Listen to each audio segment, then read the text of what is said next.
Today, we are unpacking one of the most overwhelming times of our whole life.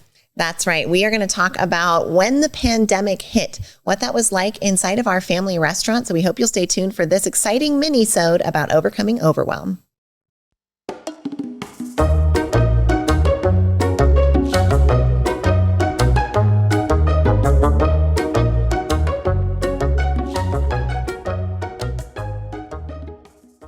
We're talking leadership this week, and one of the organizations we are so proud to be at the helm of is the Neuroencoding Institute. We got to co-found the Neuroencoding Institute alongside Dr. Joseph McClendon III, amazing world-renowned neuropsychologist and incredible mentor and teacher. If you're at all interested in learning more about what the Neuroencoding Institute does and what it can do for you, please visit neuroencoding.com.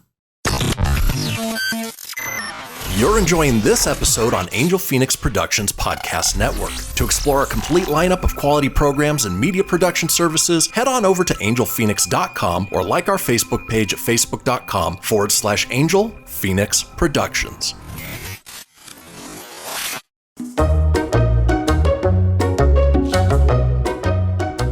Okay, we're going to open the book. I wish I had a book here. So imagine page flipping noises to the chapter that we affectionately call 2020, the longest year of many of our lives. I believe that we aged 7 years in 1 year. It was a dog year. It was a dog year. We all started talking about each day equaled several years, or, are you measuring that in pandemic time? Maybe you had some of those release valve jokes going as well. But it was not a very funny time, taking us back to March and April 2020. We had an 85% drop in revenue literally overnight. That wasn't an 85% drop in scheduled employees. That was not an 85% drop in the $50,000 U.S. foods bill that was due in 5 days. That was not an 85% drop in our lease payments, but it was an 85% drop in our revenue. So all of our business owners out there, and probably anyone who's at least had a little bit of math, is going, how did you pay the bills? That was the big question that we had to ask ourselves. And we had to take a lot of action in the meantime in order to overcome the extreme overwhelm with a task like that.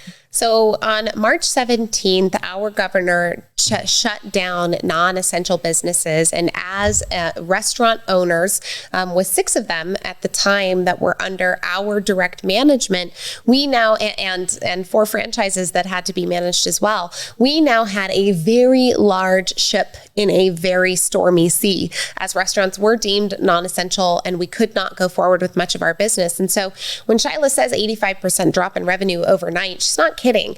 We got shut down on a Wednesday, and by Friday, we were hitting panic mode button. We were doing absolutely everything we could to try and figure out how to make it through this incredibly overwhelming time. Now, Shyla and I we're like fighters in the ring. The two of us have a strength. If you're familiar with Clifton Strength Finders, both of us have the activator strength in our top strengths. And activators are known for taking quick action, right? The small punches to get the win. And that was us in the ring with the pandemic, fighting for the life of our business. And boy, did we punch a lot of little punches. All right. So we were trying smoothie kits. We were doing to-goes. We were doing specials. We were trying gift card sales. We were doing delivery. We did so many mimosa kits, Bloody Mary kits, family pancake kits. Like, we tried all of these different things, and some of them worked, some of them didn't. We had one that worked really, really well and saved the family business. And that'll be another story for another time, or at least you'll get a quick version of it here. But ultimately, we just kept throwing those small punches, and a lot of them did seemingly nothing. But what they did the most for us was keep us hopeful and keep us acting and keep us active in front of our audience of community, of guests, of eggheads, as we lovingly call those who frequent our restaurant, our egghead nation.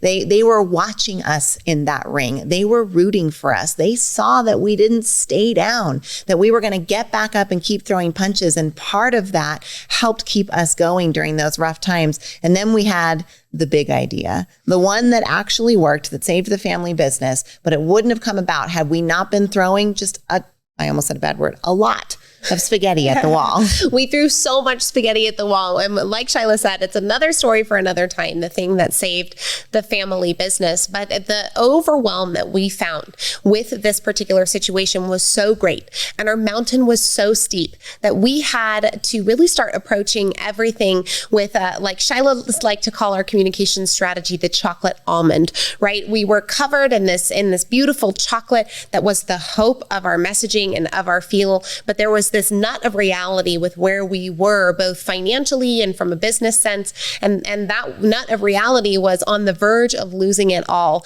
But to make a very long story short, we ended up saving that family business. We got ourselves to the summer when we could receive a little bit of funding to help us then get through that next winter and then into the labor crisis of the following year. But my goodness, did action help us this time in overcoming overwhelm? Now, you're all family, so we are not going to even sit here and pretend that we did not sob our brains out so much, almost nightly during March and April, that there were moments of doubt, that there were moments of anguish that are particularly my children who are younger witnessed this anguish and this front row seat to that overwhelm. But what they also witnessed was that courage to not give up, to keep taking action, even through the pain of it. And ultimately, we come to stand on the other side. So if you're in an overwhelming situation like that, know that your two sisters are over here cheering you on. If we can get through the pandemic, you can get through this. Keep throwing those punches.